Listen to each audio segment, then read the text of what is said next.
Overseas they came up pleading, help the nation in distress, and we gave our glorious laddies on a made us yes, on a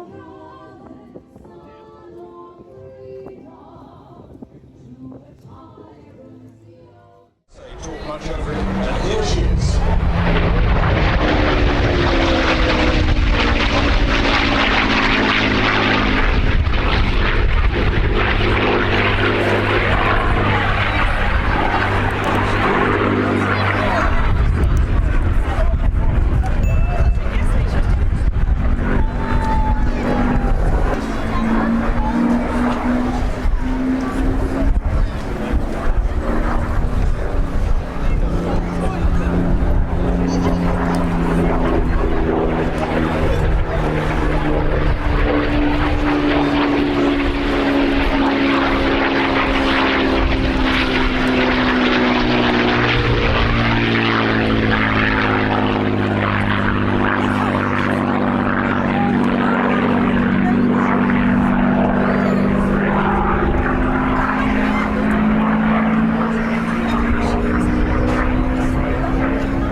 It's interesting, isn't it? Because you don't get that something like a Spitfire, do you? But what it is the edge of the prop going supersonic. So right at the tip of the propeller going supersonic, and that's what that rasp noise is. And here we have the Yale passing again.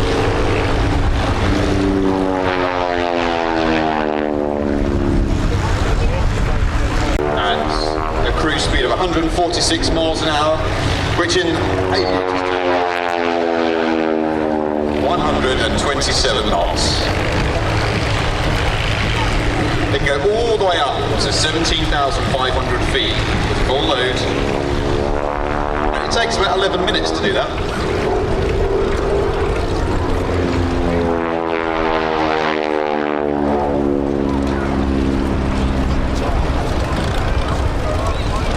Do you suppose, since there's a Yale and a Harvard, that if they carried on, there'd be a Stanford, another university in the United States, just in case you didn't know that? Well, who knows, that might be the next train around. So there you go.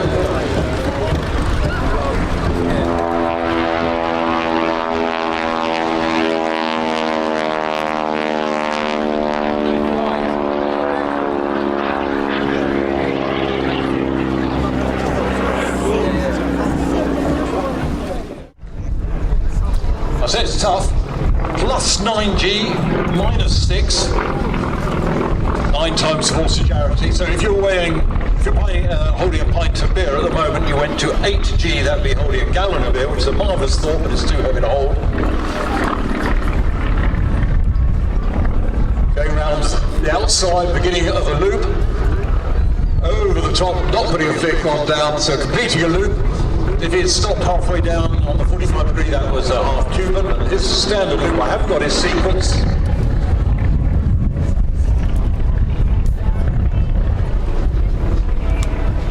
Check on the 45 degree half roll, round the half Cuban. And if he comes down to the other end and he pulls up again, what he's not going to do is going round onto the other axis. It would be nice to have his sequence, but we can't have everything.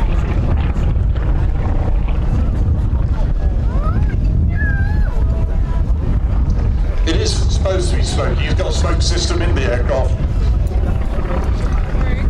Indeed, when he comes back and land, when you park in the public area, you'll be able to see the good visibility from that cockpit.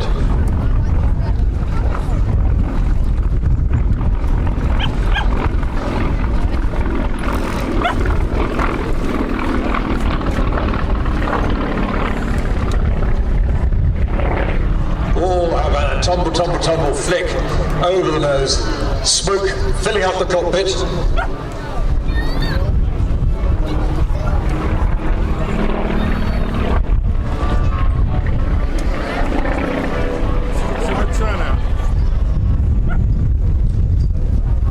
Then half roll down on the 45 degree. Now that half roll should be halfway up, halfway down of the maximum altitude. The lowest altitude you do to get a good score.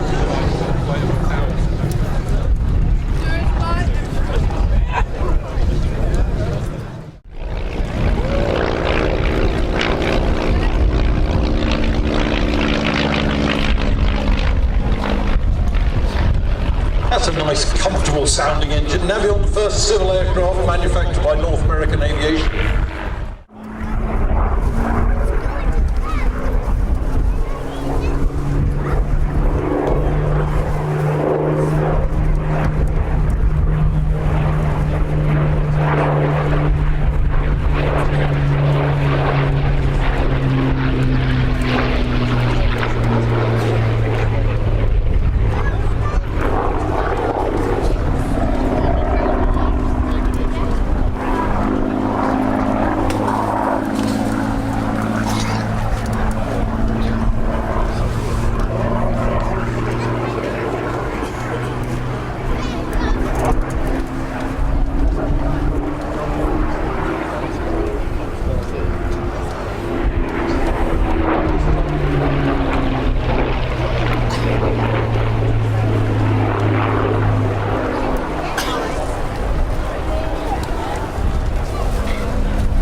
So the range is approximately 750.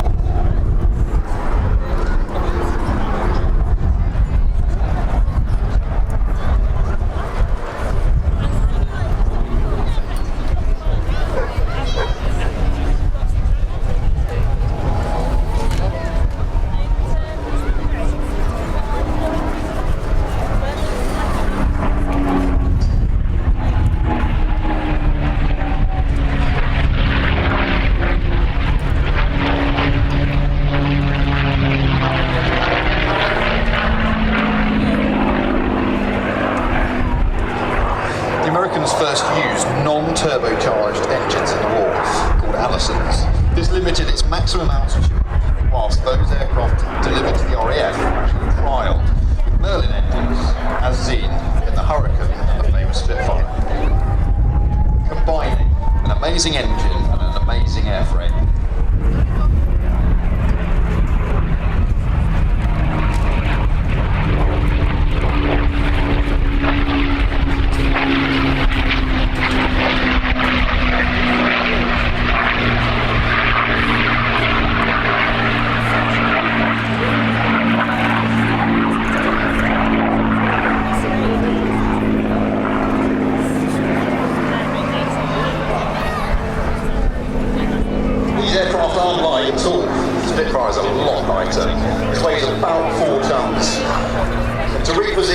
from the hangar up to an apron or back in again takes about 8 men or women.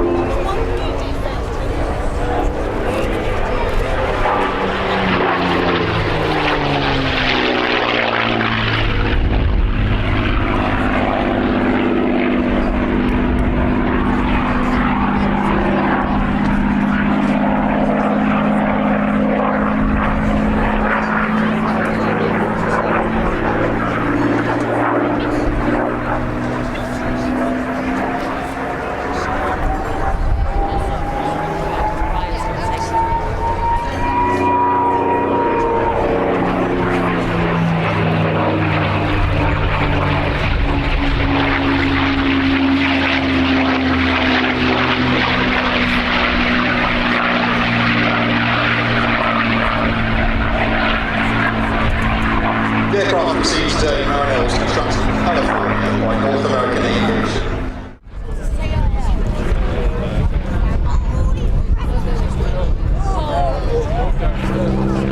So pilots that first trained on this, the locomotives, then went on to fly amazing aircraft like the P-51 Mustang you just seen, and also the P-40, just to name quite a few. Like many aircraft at the time, it's got a wooden frame and fabric design which keeps down costs to manufacturers, and also it's quite cheap to replace in case something dings you all the way.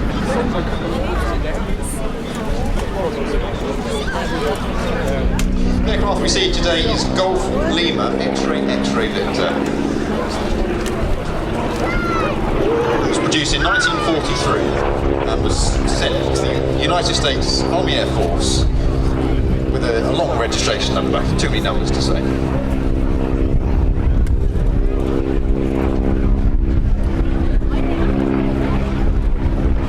Like I said, this is also known as the Boeing Model 75, and the registration, LXXV, happens to be the number 75 in Roman numerals. So hats off to the person that thought about that.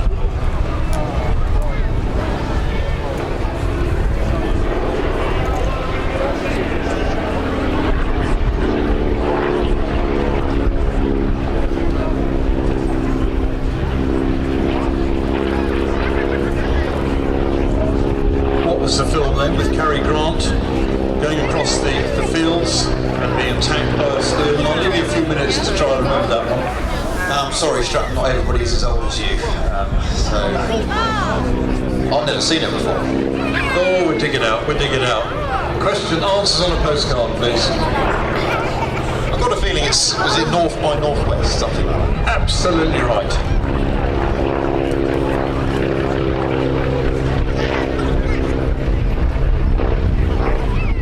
The average age of a bomber crew is just 25 years old, which is my age today. And they're expected to fly over a target mission 25 times before they can go home.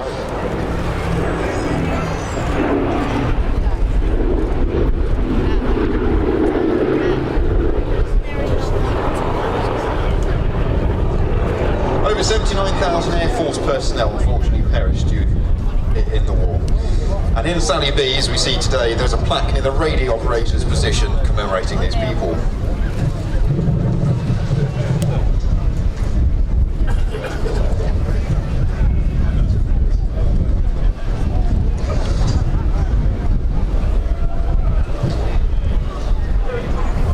Not only was it extremely dangerous due to the Germans fighting the aircraft, they also had a distinct lack of oxygen and also frostbite because they operated at quite high altitudes. So 24% of the people that operated these aircraft entered the war unscathed.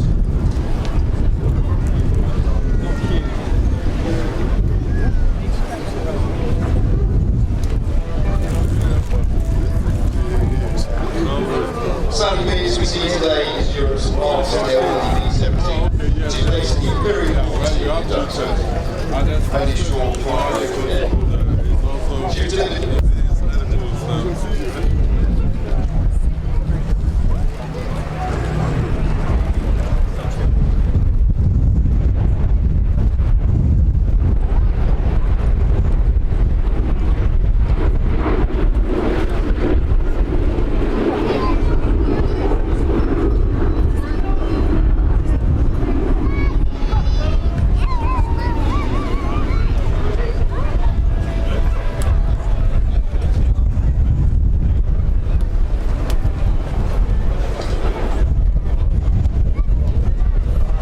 B-17s are equipped with 4 engines, all radials, producing 1,200 horsepower each. It's incredible.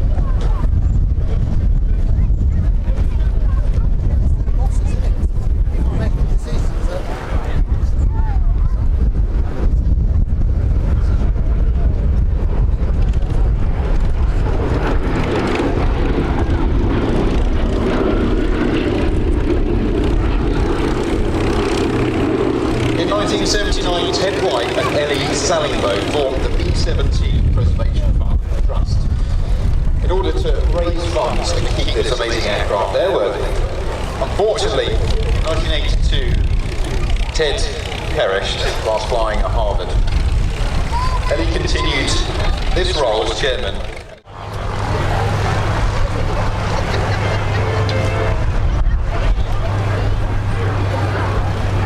Look at that side profile.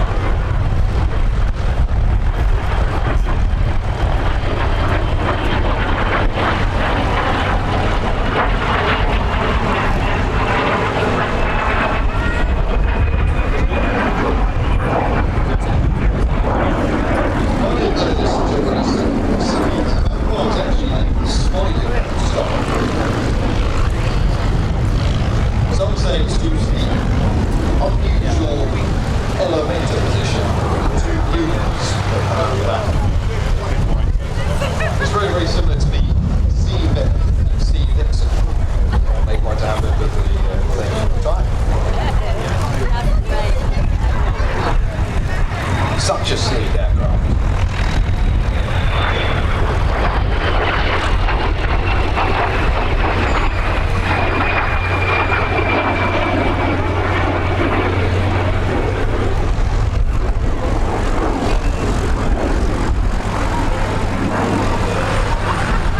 Some of you might have heard of a chap, Eric, also named as Woodward.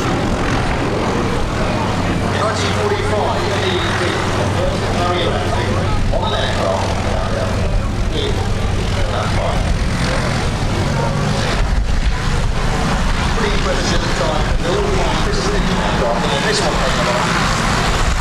And they landed on them.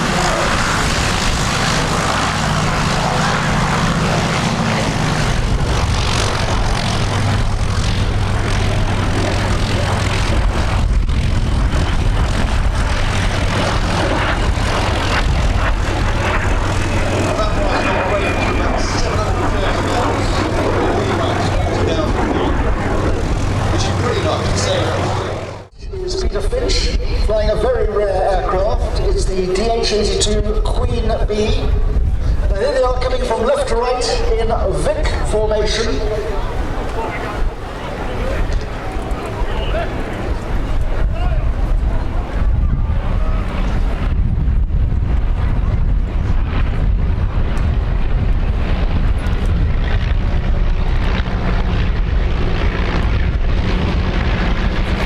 Formation with the leader at the front and the wingmen diagonally left and right behind him.